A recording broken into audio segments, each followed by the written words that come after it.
A number of players will be queuing up to get the attention of head coach Theodore Tapper Whitmore ahead of the CONCACAF Gold Cup. A 25-member squad is now in training at the UWI JFF Captain Horace Burrell Technical Center.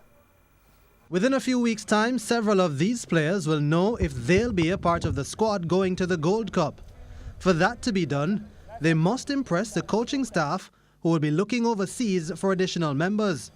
One of the names that may have jumped out at you is Tashane Campbell of FC Reno.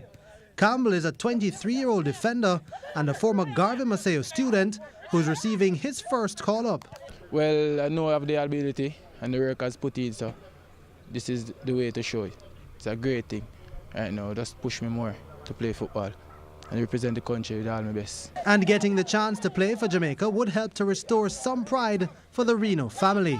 Well, Reno based overall structure of the team was not pretty much satisfied, so it's all based upon me right now to just lift back the club to where the higher heights, where Westmoreland want to see us. Also looking to make a breakthrough is centre-back Casey Reid from Manchester, England, who has a grandfather in Clarendon.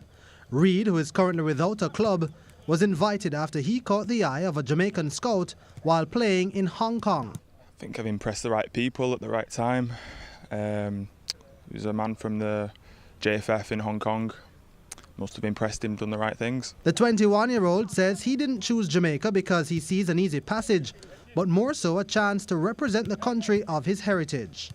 My family's from here. It's been here, coming here since I was a kid. It's who I wanted to represent and who I've chosen it, so I'm going to stand by. I had opportunities for other teams, but no, I chose Jamaica and Jamaica chose me, so definitely I'm happy with my choice and hopefully I have a future here as well.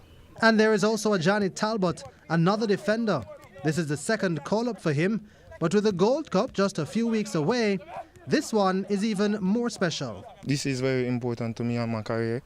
It's a push to bigger and better things. I'm here just to put in the work and to reap results from it and see if I could be a part of the 23-man squad. Jamaica will kick off their Gold Cup campaign on June 17 against Honduras at the National Stadium. Jordan Fort, TVJ Sports.